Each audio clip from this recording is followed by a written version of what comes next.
We are now on the panel discussion, and the main topic of it is the challenges of architecture education nowadays, and what is to be done. Actually, one of the main questions we try to answer during our talk. We plan to talk for 1 hour, and then we also encourage our audience, you, to join our talk and have some comments and maybe questions for another 20-30 minutes if it's possible. Yeah, but we really strictly need to finish our discussion in time, and yeah, because we have one participant who will leave today, and straightly after. Okay, so my name is Євгенія Дулько. I'm the coordinator of educational programs in Kharkiv School of Architecture, and I want to introduce you our guests who will take part in our discussion today. So it's Monya de Marchí. She is a director of the first year in AA, London, UK. It's Kuba Снопек. He is an independent researcher and urbanist, and currently will be a BA director in Kharkiv School of Architecture, and currently will be based in Berkeley, California, US. Soon we'll be based there. Олег Дроздов, the founder of Kharkiv School of Architecture, Kharkiv. Eшлі Bighem, she is assistant professor in Ohio State University, Norton School of Architecture, actually Ohio, US. Rаймонд Квек from Norwich University of Arts, and he is a professor of architecture and the course leader of architecture. And we also have Єгор Власенко from Connection School from Kyiv, Ukraine. And actually, I would say just a few words about Єгор, because to introduce guests, that Єгor represents a Connection School that actually is not like academia, so it's not university, but it's informal way of education, and I think we also will come somehow in this dimension maybe during our discussion. Yeah, so actually we will start, and I have the warming up question for you. As a majority, 5 of 6 have here education in architecture, and we try to talk about it today, about challenges, about changes here in this. Can you please reflect on your architectural education, your experience when you were a student, how it was, just briefly, and how it influenced actually on your future as in this sphere? Well, I think my experience was good, because I ended up then becoming a teacher and deciding to actually spend quite a lot of my time in academia. I said, I graduated in Venice, and at the time in the 90s was extremely interesting school. There were great people, and so I was extremely lucky in having a strong theoretical base. I mean, it was actually very theoretical, but there was also the reason why I left Italy, because I loved the strong theory and the knowledge that the university gave me, but at the same time I realized I didn't know how to do much. And that's the reason why I then came to London to study the AA, and I chose the program, the DRL, Design Research Laboratory, where I was learning through making. So that's why as well, maybe when I was showing before with my talk, I was trying to say there is always these two things. One is understanding that the architectural discipline is rich in its history, and we need to address it, and we need to teach it. But at the same time, we need to be able to constantly engage with the present and think what are actually the current condition, and also how do we act. So I think there are these two things for me that are still relevant topic. Well, my experience was very, very different. Because I started, I haven't graduated from the architecture school, but from the city planning school. And I started in Poland, in my hometown, where the whole focus of city planning and architecture was very contextual, but contextual in a very banal way. See what is around and do exactly the same. And it was extremely frustrating because it inhibited any kind of thinking. And then I moved for 1 year education abroad to Spain, to Valencia, where the approach was very different. It was very technical. It was actually urban planning and architecture was seen as engineering. You have to do things that are logical, that are utilitarian, but context was not there. And my third educational experience was the first year of the Strelka Institute in Moscow, where it was a very weird format because the class was only 5 students, and we had constant, let's say, contact with Rem Koolhaas and the OMA. So it was very much like a monastery, not like a school. And it was a very liberating experience because everything could be done. Plus the context of Russian architecture was very different. We were mostly, of course, looking at avant-garde, and it kind of opens your eyes after having been so strongly nested in the Central European conservative contextual tradition. So I would say it was extremely diverse in that way that it was different approaches, but also that it was a different level. Sometimes it was from great to really bad. And it was also, I think that the most important parts of my personal education were the years of work between the universities or between the programs, where you could actually test everything that you have learned or that you have not learned, and see how it works in reality and how it is connected with the practice.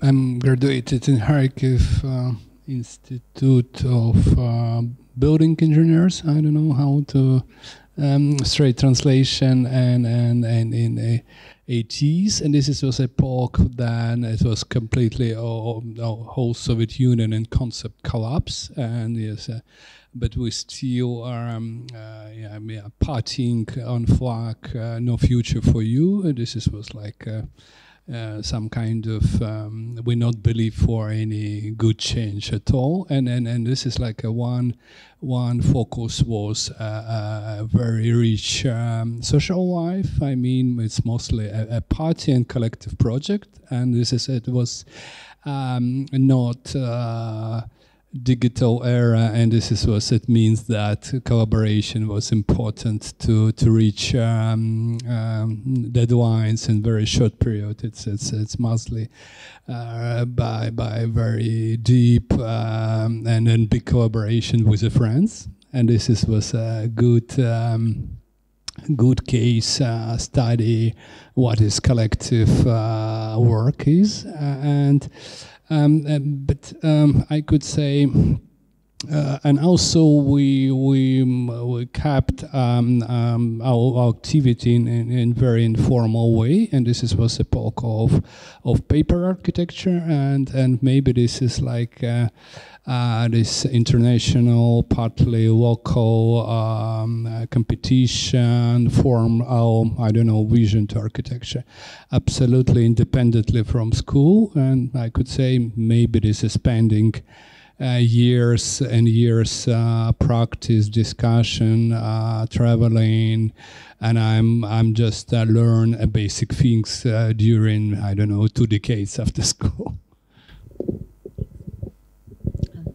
So I have 2 degrees in architecture. The first degree is from the University of Tennessee. That educational experience was really solid foundations. It was a little bit more technical, and it's a professional degree, so it was quite straightforward in many ways, but kind of laid a good foundation. Only later, looking back on it, I realized it was a place where actually all of my professors really believed very strongly in the same thing, which was actually different than my second degree in architecture, which was from Yale University. And Yale's pedagogical model is actually that they bring in faculty who are the best at what they do, but that those faculty probably disagree with each other fundamentally about what architecture is. And I didn't realize that some schools operated like that probably until I was there. And then I realized how much everyone at my previous institution believed believed in the same thing. And I think actually both had positives and negatives. And definitely, I think actually both educations really complemented each other in that way. So I'm curious to see how that happens at Kharkiv School. Thanks for mentioning that, because in my lecture I mentioned jealousies and I don't know anybody picked it up. It exists in our profession, and it's, I think, something we should embrace rather than ignore, because we're all different. And my background is really all about that. I think my first degree, if you ask me, was a complete waste of time. I hated it. Actually, after my first 3 years, I applied for law school, and I got a place in law school. I also had a place in Austin, Texas, at Bath, at the AA, and Liverpool. And I think what saved me was I worked for this architect who was a philosopher. He could think. And he was a major thinker about cities, about life, about all kinds of things. And he was a really connected guy. His wife was the representative to the UN. And at the time, I was really interested in sociology and anthropology. And I thought, all this form and function and, details that I was taught in school, it's not architecture, it's building. And so I worked for him for a while and learned a lot and read a lot of sociology. Actually, I was very into Frankfurt School, very, very deeply into Frankfurt School philosophy. I chose to go to Liverpool because I could develop that on my own. The AA, I would have been a slave in a unit. I would be a clone of a unit. Bath was another technical school, and I think Austin, Texas was pretty much also a technical school. So I ended up in Liverpool. It was free, very free school, and it was very interesting because I could develop my own way of thinking and my projects and all that. So I really enjoyed the time. But before Liverpool, I think there was a critical moment. I traveled a lot. I went to see all kinds of things. I went and looked for the strangest buildings and spent a lot of time looking at all kinds of things. So it was a very long journey, but it was a moment where it just clicked. The traveling was really vital for me in my career. After Liverpool, it was interesting because I reached a dead end with the philosophy that I was following, because sociology doesn't allow you to design. It allows you to be critical, but it doesn't make you a good designer. So I had to come to that realization it wasn't there. And I had to keep searching, and I already knew Dalibor Vesely, so I went and sought him out and went to study with him at Cambridge. And I spent a long time with him doing a postgraduate degree. I did my professional practice studies at the AA after that. And so that's the kind of trajectory that I had. And one thing I think is interesting, every chance that I had to change a school, I did. It's not necessarily a nice thing to say as an educator or to encourage you to do that, but I think the variety shaped me. Thank you. Thank you for introducing also me, Eugenia, and I'm really happy to be on this panel. I'm actually very flattered. So I will be short. I'm an economist by training, and also I have a degree in urban studies. And despite my quite elaborated research interest in the housing, which I view from the positions of and from the angles of institutional economics and also urban design, my encounter with architecture, I think, has been much less intense than almost any of you in this room. I hope that through this introduction I saved some time, so if possible I would like to steal it a little bit, just also to build up a little bit on the description of the institution that I represented, which you provided, just to make sense of why I'm here. So basically it's called Connection School, and since we do not see now how it's written, I can tell that it is spelled incorrectly, because connection starts with can, and we thought it's funny to have a wordplay that both includes the message about the importance of connections as ties, as networks, and also have this message about enablement. And basically when we started in Ukraine, we started as an architecture movement, when a bunch of frustrated architects realized that what they do and how they work is completely ignorant of any kind of international context, almost any kind. And this was the routine situation back then, and in some cases still is. So this whole initiative only started as some exchange, as some events, lectures, festivals. Back then we were just kind of inviting someone and listening to what they say. And it's been 12 years already since the annual festival started, and which is still running. And after Maidan in 2013-2014, there was a coincidence of several intentions. Like one intention was to run educational programs that would be nothing like the programs that Ukrainian universities ran at that time, because there was no Kharkiv school at the time.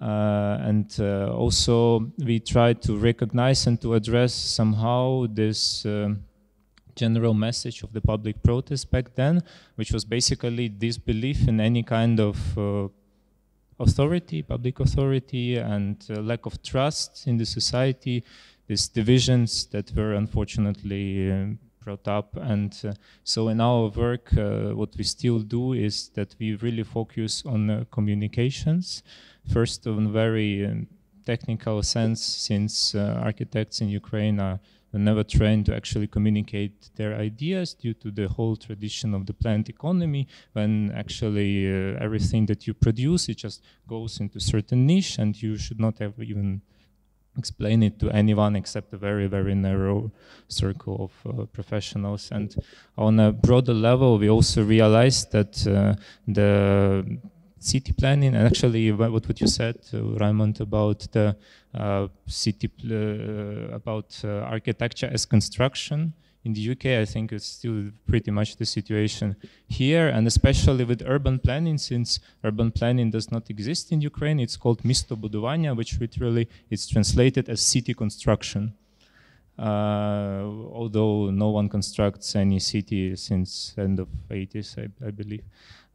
So in a way, I will further base, I think, my comments and inputs to the discussion through the perspective of the schools that focuses a lot on communications between the architects and the outside world, also between various stakeholders that now shape urban development instead of one public institutions as it used to be in the Soviet time, and as our universities think is still the case. Thank you to you all. We find that we have actually different backgrounds and a different perspective on it, on your own experience of architecture education. And I actually want to support one of the statements that Oleg already done today while talking about architect and the role of architect that changed.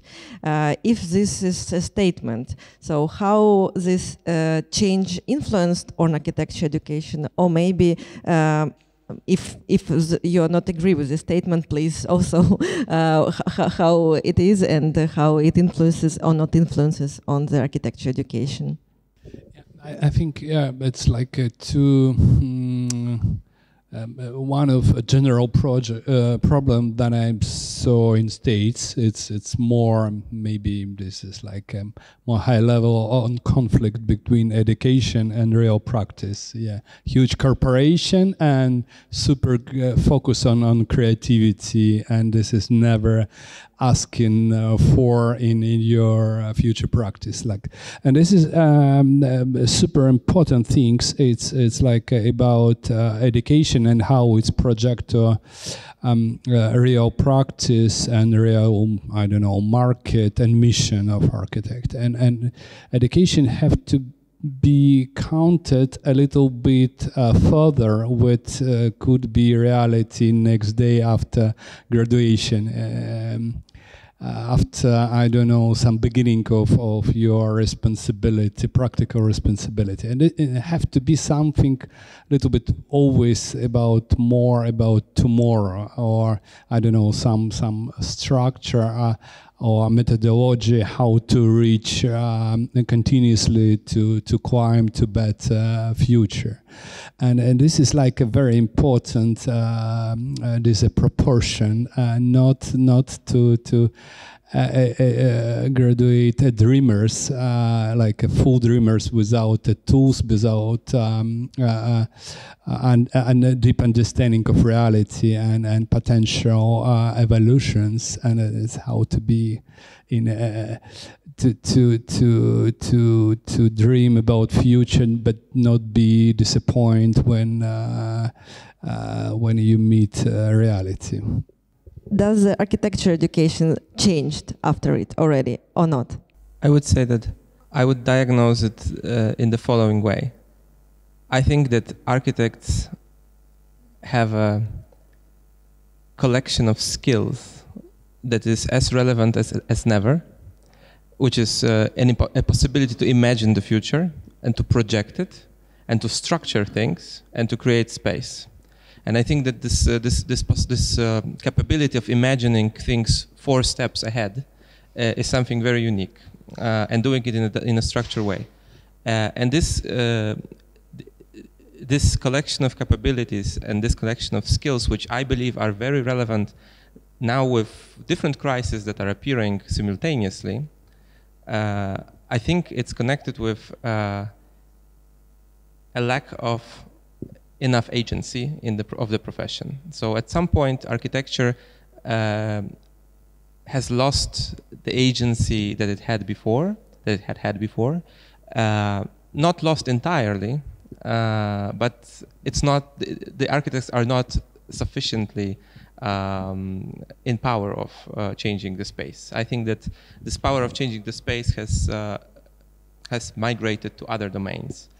Sometimes these are developers, sometimes these are urbanists, sometimes these are politicians or but I think that it's fragmented in a way. And I think that I'm not talking radically that it has to change completely. I'm not saying it should be like in the 60s, but I think that one of the big challenges of architectural education is first to localize these places or these spaces where architects can be useful, because there is going to be more niches where architects thinking can be useful, and then giving tools to actually create agency and to be really useful and to be able to change things. And I think that it is already an ongoing process. This is happening. I can see now with the climate change, for example, the climate change outside. If we look at the discussions, I don't think that architects were as active in discussions in the last decades. This is some sort of a really interesting moment when a lot of voices are talking, because this is the profession that is capable of imagining what to do on ground here. So I'm kind of optimistic about the process that I can see now. And in my opinion, the implication for the architectural education is first to teach to be flexible and observe and see what is going on and what are the processes shaping the space around. And second, to teach this kind of, you called it, I think, arrogance, but I would rather say self-confidence, to actually grab it and go there and do it. And I think that this is, on a very conceptual level, this is something that we have to do. Yeah, I agree with a lot of what Kuba has said, and I would just add that from an American perspective, I think there are 2 main problems of just graduating and doing it, and also it affects architectural education. One is the financing structure of architecture. It's still very difficult to get the public to pay for architecture, value architecture, understand architecture, want to become a client of architecture or a patron of architecture. So it's a continual kind of public program campaign.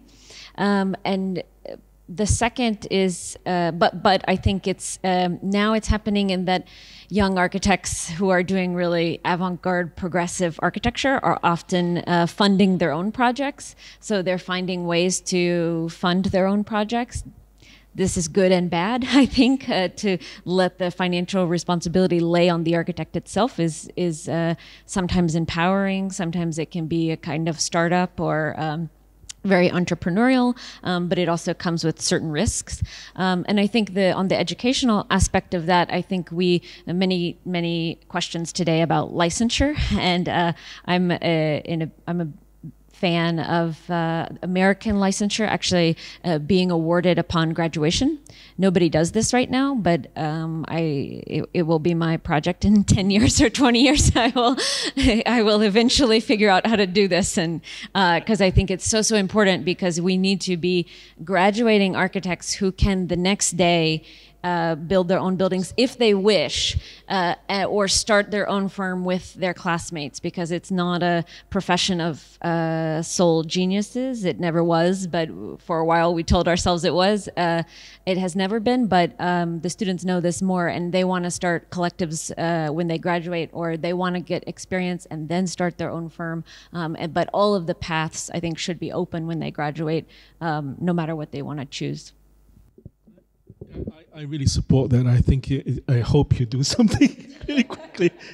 You know, I think that I'd like to kind of talk about something else. Also, just to use American academia to illustrate this, you have the tenure system, and sometimes when I organize conferences, I want to invite a real expert, and this expert just written one book, but after they got tenure, they just go to sleep. They don't do anything else.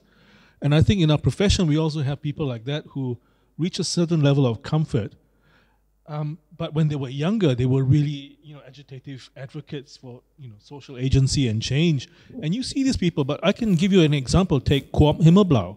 They were real agents of change at one stage. Now they're a corporate firm. Peter Wilson, corporate firm. Bernard Schumi, corporate firm. And they reach a stage and then they don't do anything anymore. They just become another corporate firm.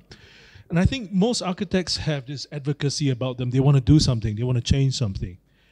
And I think sometimes you see them reach a level of comfort and then they find another motive. So I think it's important to keep that motivation going. I'll give you another example, also American. Michael Graves. When he was young, he was a real advocate for American cities, modernism, and so forth, and then became this big postmodern corporate firm. And it just became a huge company.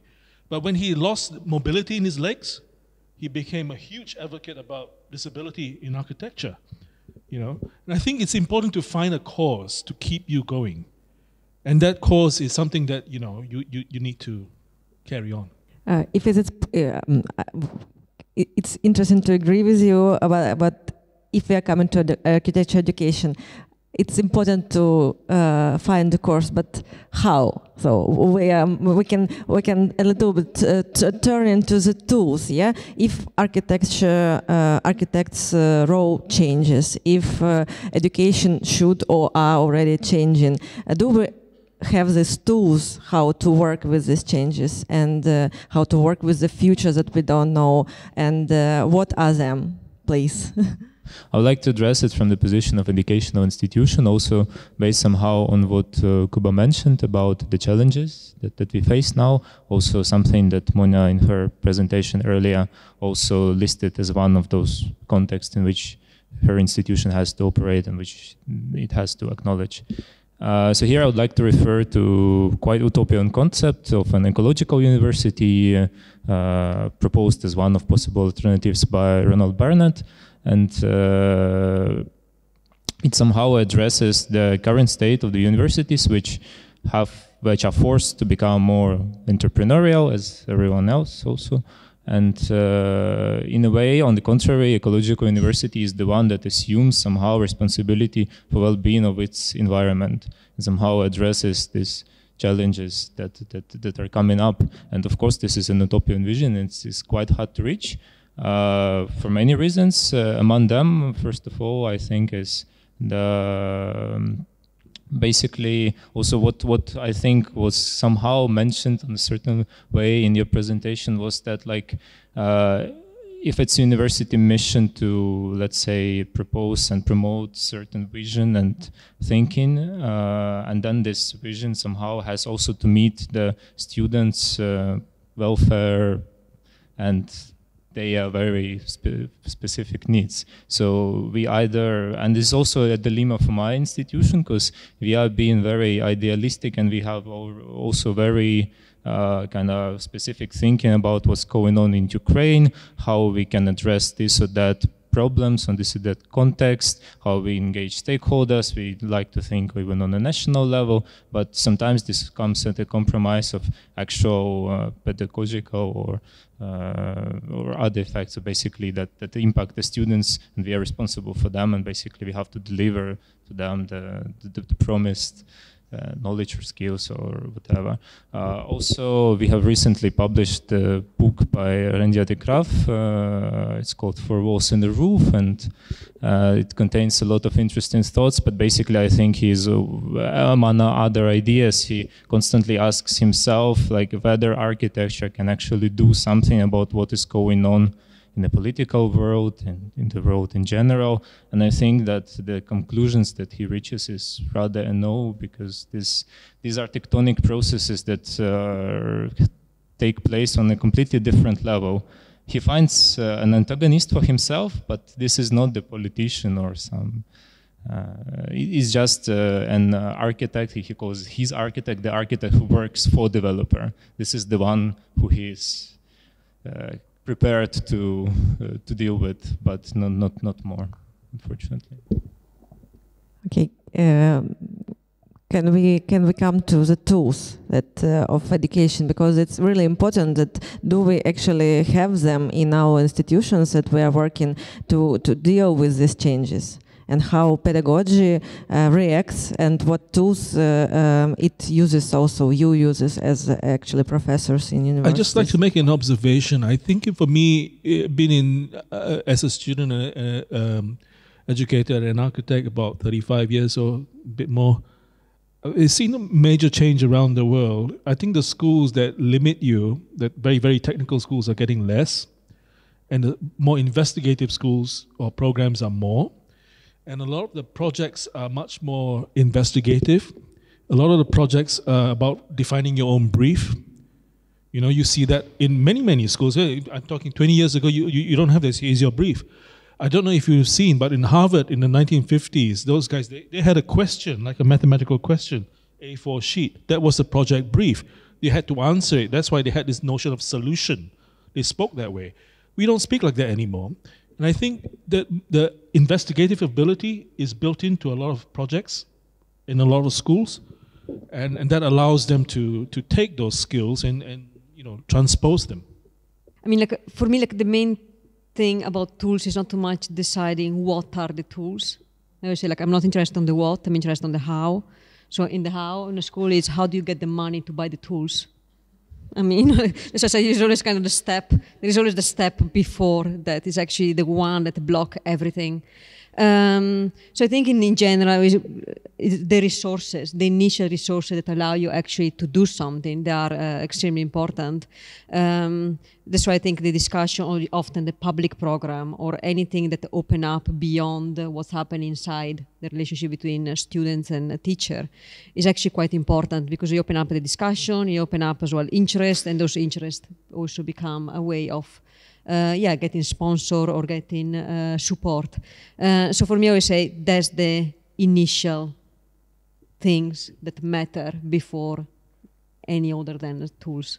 And you mentioned actually a very interesting point coming to my next question, connected with resources. Yeah, and we are now in Kharkiv, we are now in Ukraine, and we are like, let's say we are on the periphery of Western world, and we are here also building a school, and we don't have such resources as London and US, many US big institutions and so on and so forth. So, but can actually the innovation or some new approach for pedagogy in architecture education and this reacts on these changes here appear somewhere on the periphery of Western world, and where there is not so maybe not enough resources actually.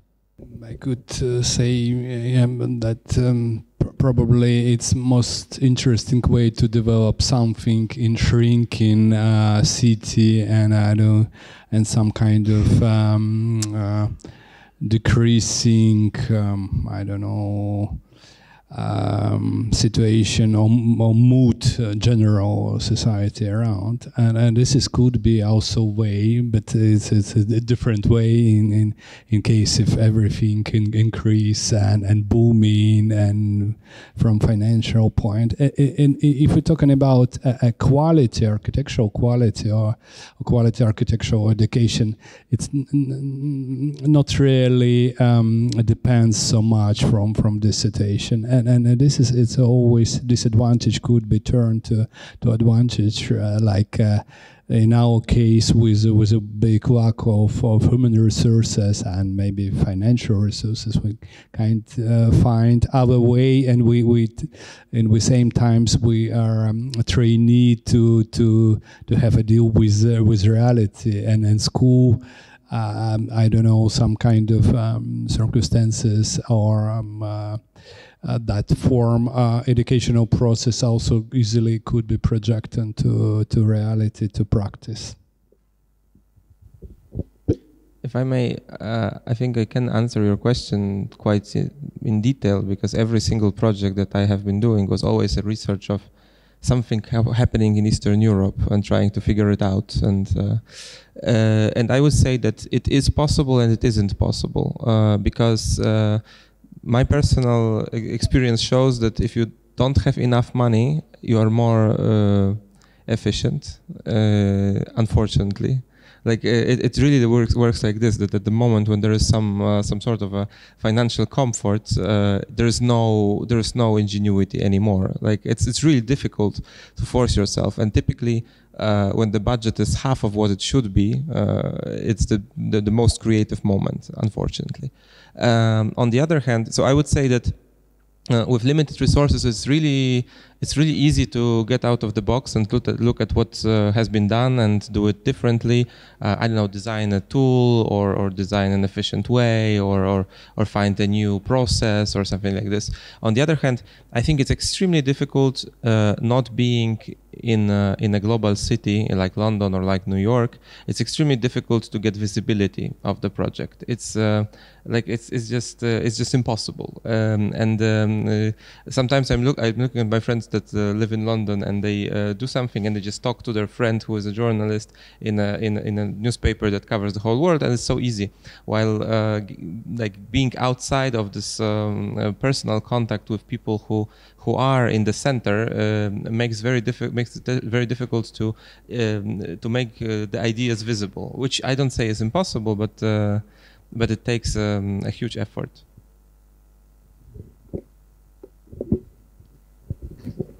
Yeah, I like this this metaphor that's being used. It's one that actually we have used with in our own firm, which we've named Outpost Office, specifically because we feel like we're always this. We're never living in New York, but we want to be part of the American scene, or we want to be part of the European scene, but we're here in Ukraine. And like we actually always turn this around into a positive thing, always a benefit for us in our work. Because I think you won't find a school that has enough money. No dean will ever say, you know, my school has all the money we need. So I agree completely with Kuba that these financial strains or any sort of restrictions can be very productive. I think we found this actually with the exhibition here that we were working on. There were certain materials that are much easier to get here than in the US, or certain tools, certain expertise. I think the school, in Kharkiv school, what I have noticed also is there's the kind of human resource is really, really amazing and great. So the number of tutors that they have, the range of experience those tutors have, the expertise of the people who work in the wood shop, or all of these sorts of things. I think these are resources that you have here, which would be harder to find in other places, or would cost much more to have in other places. And so I think all of those kinds of benefits can really work to your specific advantage in many different ways. Can I comment that it's not just necessarily resources, but and a creative interpretation of how you exploit the resources. But I think it's useful to have an understanding or appreciation of the conditions around us and the kind of infrastructure that exists that might possibly be restraints, but possibly be opportunities that could be something that you could create. What am I talking about? I'm talking about how it's not just necessarily money, but the systems that are out there that are very restrictive. For example, the length of architecture education is a very long thing. I'm a big advocate of this 3.5-year graduate school program. I've been trying to get that going in the UK for the longest time. And people are very fearful of it. But have any of these people who graduated from these schools not become famous architects? Have their buildings collapsed? No. So what's wrong with just doing that everywhere? Why don't you just do that? It's bizarre. So one of the things I'm very cognizant of when I was referring to your point about the metropolitan cities, when I spent about 5 years talking to people up and down the UK to organize the Association of Architecture Educators. I purposely avoided London. Purposely, because once you get in there, if they grab hold of it, it becomes their project. So I avoided London and talked to everybody till there was a critical mass that was bigger than London. And because digitally, it's easy. So we had, I think, initially about 20 schools outside of London. London's got 8. Well, come on. We're 20, you're 8. Then we brought in the London schools, because then we could do something. And we could make a national thing. If I had done it the other way and made a national association starting from London, it will just be a London association.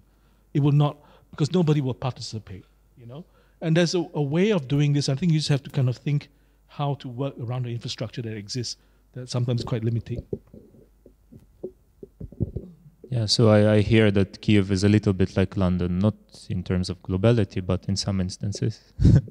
I would like to address the periphery context that you mentioned, and I actually would like to challenge the statement that the Western institutions are not present here. They're actually present and very vividly present here, at least after 2014, but in a very specific way.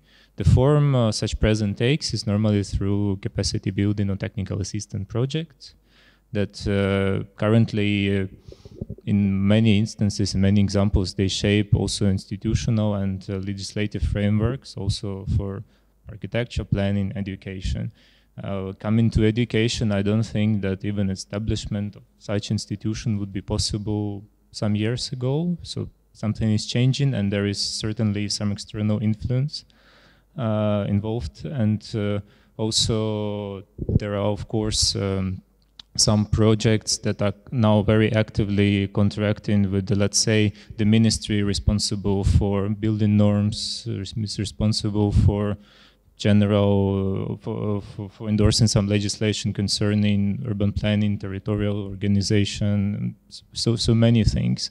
And it's an interesting question for an educational institution whether to cooperate with such initiatives or not, since, of course, it's a very complex and difficult and problematic question. And in our case, we made this conscious choice to do so some years ago, and now we're also facing some of the consequences of that. One interesting implication is that in such projects, there is, of course, not enough funds for some really institution building, but normally it is required to have some tangible outcomes, which is actually not very good for education, but this could also be viewed as an opportunity for architecture, interestingly.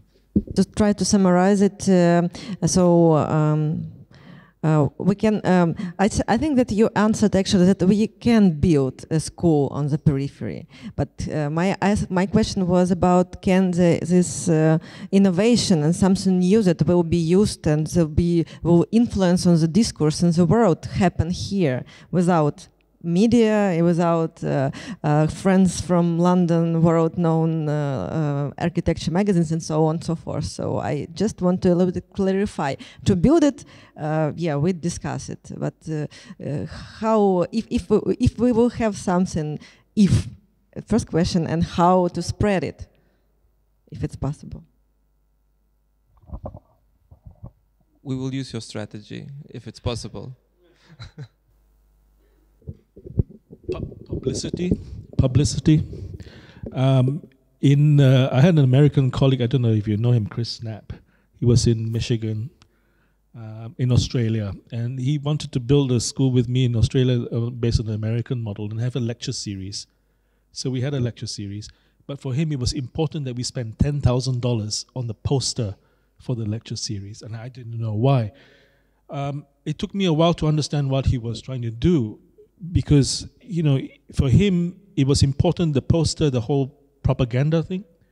And we were a small school in the Gold Coast. In, I think, 3 months, the whole of Australia was talking about our lecture series, because we were on iTunes University, we were digital. And even though we had 6 people and 1 lecturer, we publicized the hell out of it. And everybody wanted to know what was going on. And then I realized that was what I used to see in the AA. AA publicizes the hell out of every activity that happens. And sometimes there are 3 people in a lecture. And I've been in a lecture where I'm one of the 3, there's 1 lecturer. But you see it in the events list, and the events list goes around the world, and everybody says, well, that guy went there. They think there's 50 people there. No, actually, there were only 3. But you publicize it, and everybody then thinks that stuff's going on here. Even if it's 3 or 50, it doesn't really matter. But it became, the talk of Australia. Bond's got a lecture series. Everybody wants to go and find out what's going on there. Yes, you will, but I would say you already are. So I don't actually think you have to worry about this. It's not about only us. But just to say that actually, so one way is to actually publicize and put in the media, but then I think there's actually the more important second layer of information, which is actual real experience. So I think I often see a school that is having tons of events and all of these things, and then you ask someone who has visited for a review or for a lecture or for whatever, and you get the sort of backstory, you get the sort of real story about the school, and that is usually so much more important than the school's budget on publicity. So both, I think, are very important. And so as long as you're backing up what you're saying publicly, which from what I have seen you are, so then it will happen naturally and more informally and be much more honest. Thank you. But we were referring, I think, several times for for AA, and I think Monya, you can clarify what actually is happening in AA if we are referring it so many times about you're working with change. You're working with for the first year and. If the situation is changing in the world, if the role of architecture changing, how was the first year changing in AA, and how you reflect on it, why, and what methods, what tools you actually use, what maybe innovations if they are.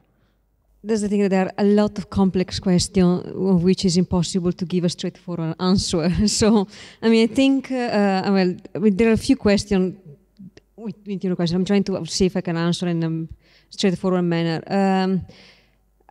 Well, for me, I always say education is constantly changing. The world is changing and we adapt. So, in that sense, that's why I always say I find it almost impossible to define a curriculum. You just look at the students, ask them what they want, and then you just do it. So there is a moment where overthinking, over-planning, for me it's not really beneficial, or it's not relevant to say.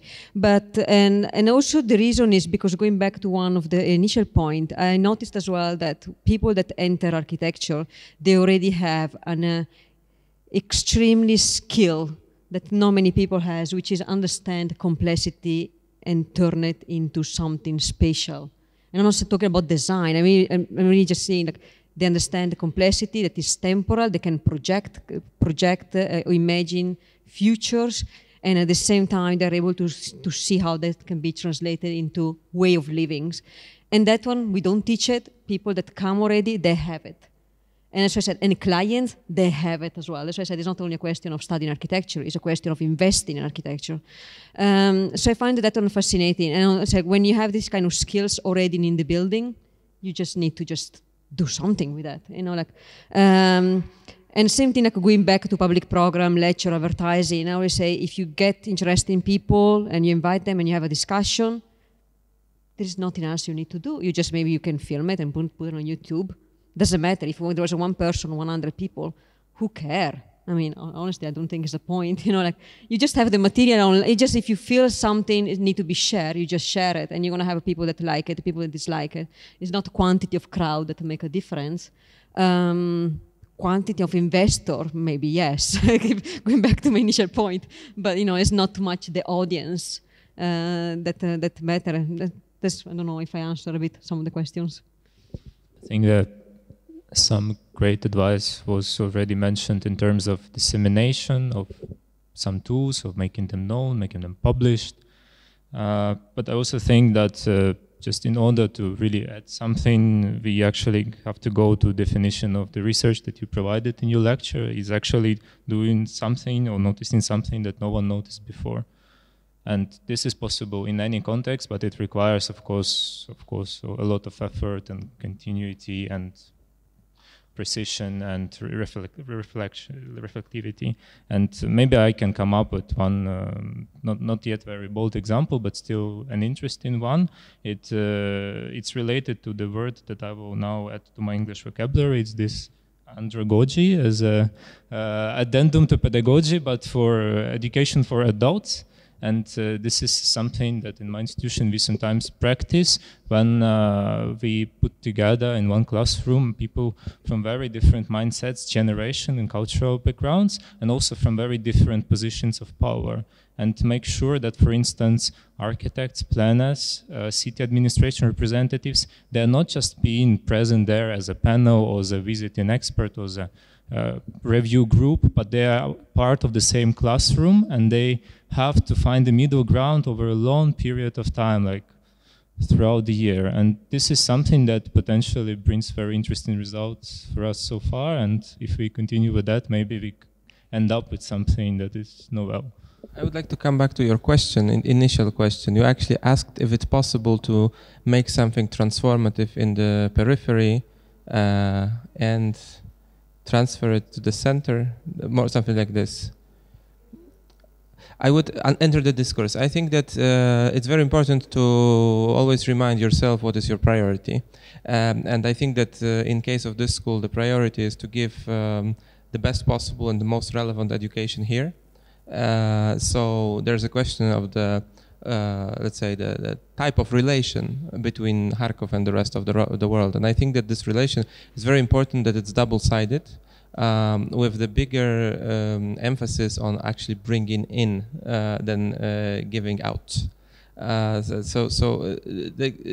It's not about visibility. It's not about getting the message out. It's not about spreading the word as much as about some sort of a forced feedback, some sort of a feedback loop where you can learn from the people outside, but also spread some information outside so that the school is interesting for the people from the outer network and they can participate in this. So I think that this question of like what is the character of this relation is fundamental. Can I add to that? I think there's some really important point that you address here about the center and periphery, which many countries suffer from. And in the UK, for the longest time, there was a AA envy before the Bartlett thing. Everybody wanted to be, like the AA. But I had a conversation with several people last night about this, about geography. And the geographies do matter. Because in a place like London, where there are about 8 schools, you have a South Bank, you can have an AA. You can have a Bartlett, and then there's what was London Met. You can have that because you have a variety of schools. In Southern California, you have about 7 schools. You can have a SciArc, but you have a UCLA, and you will have Berkeley, and you have some other school that will take care of some of the other stuff. We were talking about my experience when I went to Iowa. Iowa is a big state, but it's only 1 school. And that 1 school needs to put the graduates out who do all the kind of jobs, but it can't be a SciArc or an AA or whatever. It needs to fulfill its obligations of the geography, because it can't just be that specialist school. So I think you might want to understand your own nuanced geography here and how there are 2 or 3 other schools in Kharkiv, and what is your point of difference? What is your market, and how you service that aspect of it? Also, coming, if we came already to Kharkiv, and I have a question about here, mostly that comparing, our architecture educational institutions in Ukraine, that's state-owned universities. Here comes my question about the traditions and keeping traditions or being the place for innovations. Yeah, and for example, in Ukraine we have such universities who are actually keeping the traditions very, how to say it, even aggressively sometimes. But maybe it's also a position. So I really want to hear where, because you were talking about technical approach that is actually very important and basic, and maybe it is also like a tradition to keep it. Yeah, so tradition versus innovation and some experiment. I think it's important to I try to do this when I am teaching also, is to never teach something because it's nostalgic to me, never teach something because I was taught that, and to constantly make sure what we're teaching is relevant. And many things which I was taught and have been taught for a few hundred years are still relevant, and many are not. And so when it comes to certain tools which are outdated, just get rid of it and move on. There's no, I don't think we have time for nostalgia over older ways of working. And yeah, I mean, our Ukrainian case, I think it's quite different. It's still existing many schools which using, I don't know, not some kind of tools and goals which no any have possibility to be projected into real practice and reality at all. And this is, it's mean that it's like some kind of island that lost any communication with the big land, and this is like epochs changed, but they did know about that. As for me, tradition it's tool, it's general tool, because any our ambitious any plans, any I don't know, very extremely high level of ambitions based on some research of understanding of some, or I don't know, some processes in the past or techniques and technology. It's always rethinking techniques, and it has a very quite strong relation between. It's always tools, because other kind of tradition which sleeping, it's not anymore. It's just a past in history. This is somewhat scary as a question for me, because I think in our current political climate, I'm very, very afraid that it might happen again. And what am I talking about? I'm talking about the Prince of Wales School. The Prince of Wales is a very powerful, or not powerful, but influential political figure. He had some comments about modern architecture in the UK, so much so that he started his own school after I graduated. And what is his school about? His school was a Beaux-Arts recreation. I've met people there. One of them actually taught with me for a while. They do restoration. They it's like Bob says, they seriously draw and watercolor, of the base of the column in 1-to-1 section. And it's scary. It still happens in America. Notre Dame. It's Beaux-Arts. Still happening. Now you think with the current political situation, with somebody really powerful who uses architecture, and architecture is very volatile as a weapon, and you weaponize it, and you say, well, we're going back to doing this because it's good. It's part of our blood or our bloodline or our people. And I never thought in the 21st century it was possible to have a Beaux-Arts architecture school, but we had one. Thankfully, it's closed. It closed down after 15 years, but it did last for 15 years. Scary. So we are coming actually to the 1 hour we are talking, and but before we will include here all our audience, so you already can prepare some comments and questions. I just wanted to summarize our panel with a question for everybody, for just to come with a short idea from your perspective and to answer the question, what is to be done in architecture education?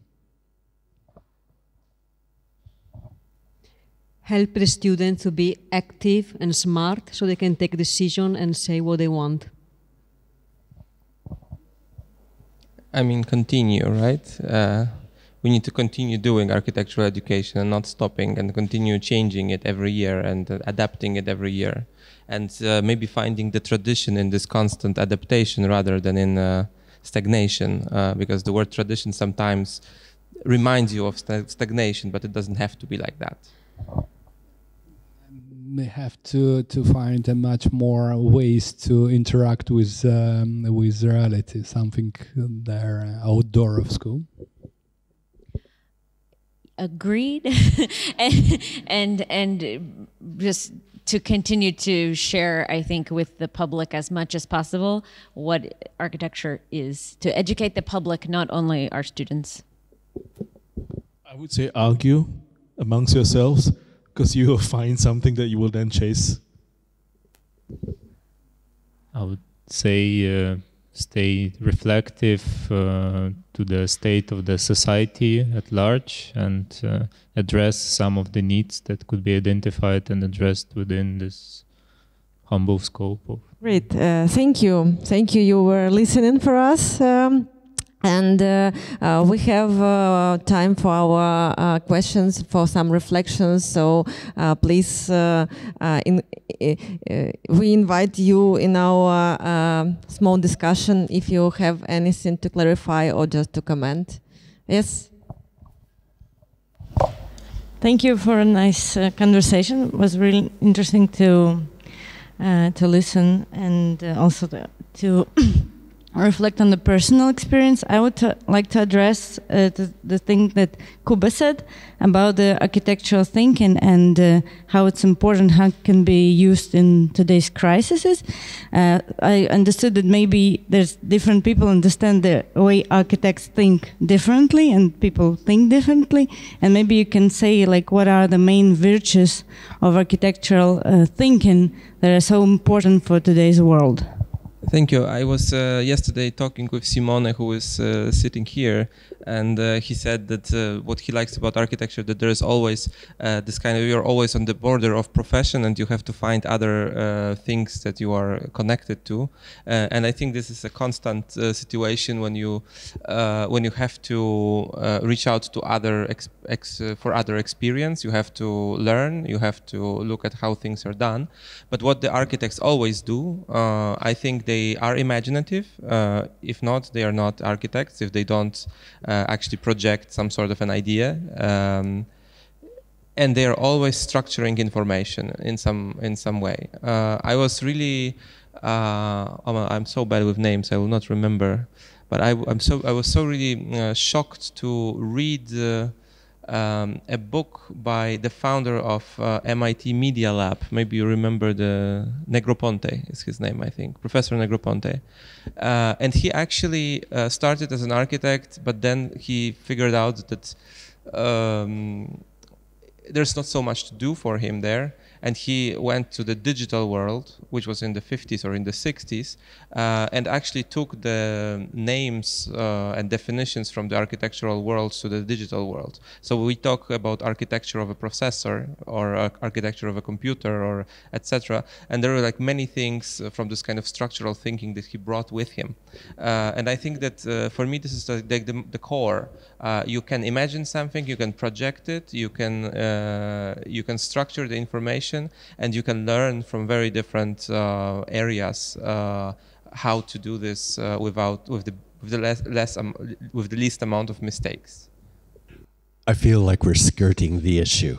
That is, I think there's a question in here that we're not hitting head on enough, and it may be only because of the peculiar role that I have at the AA that I see it in the way that I do. But I direct a postgraduate program that brings in architectural graduates and practitioners from around the world. We get about a third of our students from Asia, about a third from Europe and the Middle East, and about a third from the Americas.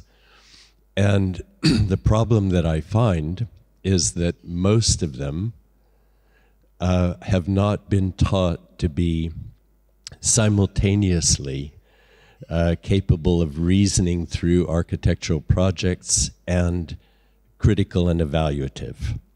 So they can be critical, but not through an architectural project. They don't, in a sense, understand how to do some of what Monya was talking about earlier, which is to simply ask the question, what makes a building or a space better than another? Now, in a graduate program in urbanism, we're trying to ask these questions in such a way that they are related perhaps to some of the issues that, particularly I think, Oleg, you've been addressing, what is that future that is more promising? Or Raymond, you're mentioning the role of sociological thought. But in a sense, our discipline is about understanding that the project is the synthesis of these things looking forward.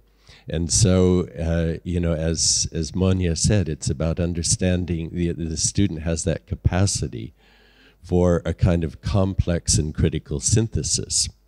So Monya then further said, okay, she interviews people who she allows into the program and only selects those who she thinks have that talent.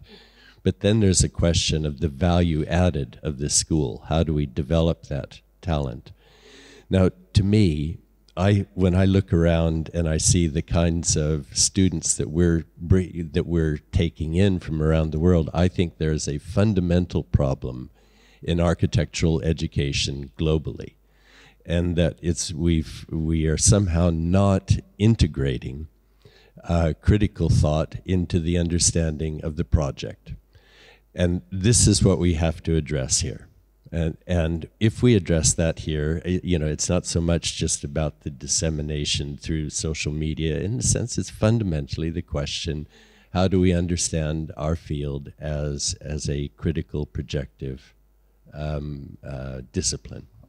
Yeah, okay, I have a question about responsibilities of the architects. And as we were speaking about getting license, for example, in Ukraine, there is like a training during the week when you're getting to the point of when you'll get license actually, and you're being frightened that you'll get so much responsibility over your work.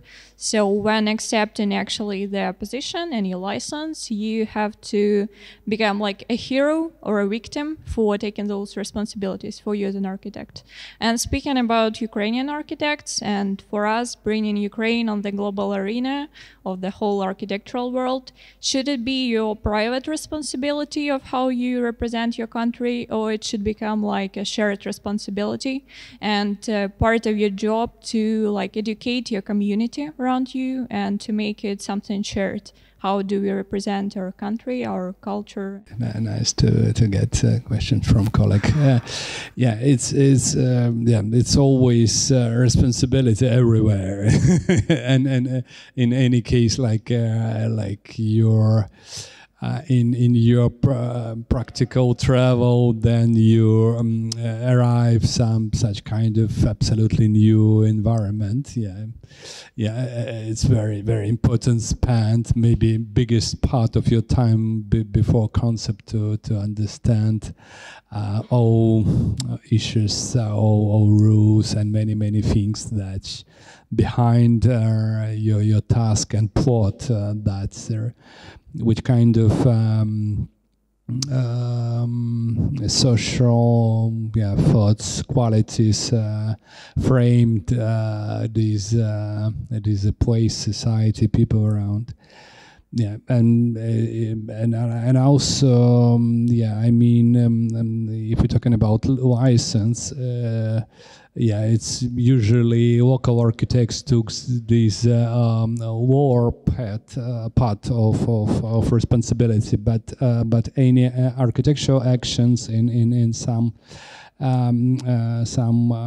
places which far from your local professional field, it have to have maximum sensitivity for any hundred of points and react on it and find the right answer or proposal. Just quick answer to yours. I have a book on nationalism, so go look it up. But anyway, I'll come back to yours. But just to answer Lawrence, there was a name I forgot when I was talking. It's the Canberra Accord. The Canberra Accord is quite interesting because it's supposed to do things, but it doesn't really do very much, and it could really be a vehicle to do more. What is the Canberra Accord? The Canberra Accord is many schools sign up to this so that they identify the similarities of architectural education, 5-year program. So you could be third year in China, you can go to America because they're similar. But I think that's as much as they do. They don't really go into the nuances. But I think the interesting part about your question is like British colonialism. The most draconian laws in all these ex-colonial states were created by the British. The architecture education that exists in all these places that you're talking about was created in 1958 in Oxford. And they just replicate it. And I'll tell you a funny story. The Malaysian professional industry in Malaysia has refused to accept schools unless they accredit the schools anywhere in the world. So I started this in the UK to get schools to apply to get accreditation by the Malaysian authorities. The Malaysians come to the UK, they look at our programs and say, it's not technical enough. Meaning, it's not like what you were doing 15 years ago or 20 years ago. You know, so we're caught in this trap because actually the British created this thing where it's biting us back. You know, basically it's biting us back. So we're caught in this loop. The critical thinking that you're talking about that didn't exist was perfectly a description of the kind of undergraduate education that I had. There was none. All the way to the 5 years, there was none. So I had to leave. Now, those are the kinds of students that you're inheriting. And they're just very systemic in the way they go through the projects. So it becomes the problem for us as postgraduate educators to try to equalize all of this. Some of them have the tools, some of them don't. So it becomes a real kind of problem to wrestle with this. It's really a kind of curious situation. I fully empathize with you because I have the same kinds of students that you have. Just to take up your point about the professional registration thing, I don't really understand how it works here, but I'm a real kind of advocate for a shorter run. There's one thing I didn't have a chance to speak about, which I thought I could, maybe now is the time. I think architecture education is too long anywhere in the world. And I think there is this myth that we must create the complete architect. And nobody is complete. You know, I think there is various stages of incompletion that you're there. Look, by the time you graduate, you're not a conservation expert. You're not a hospital expert. You're not an airport expert. If you get a project to do any of this, you need an expert in that field, and you just do not have it. So, you know, what's the problem with just saying, okay, I know enough to consult a hospital expert or an airport expert, so I can do it. And I think this myth that we have to create the complete graduate who can do anything is a myth that is really kind of holding us back. I really believe architectural education can be done in about 3-4 years. It's an interesting question. I think the UK has persistently moved in that direction, and I would be one of the people arguing against that shift. And part of the reason that I would not be on the grounds that we would be wishing to create a total architect. I agree with you that there's a limit.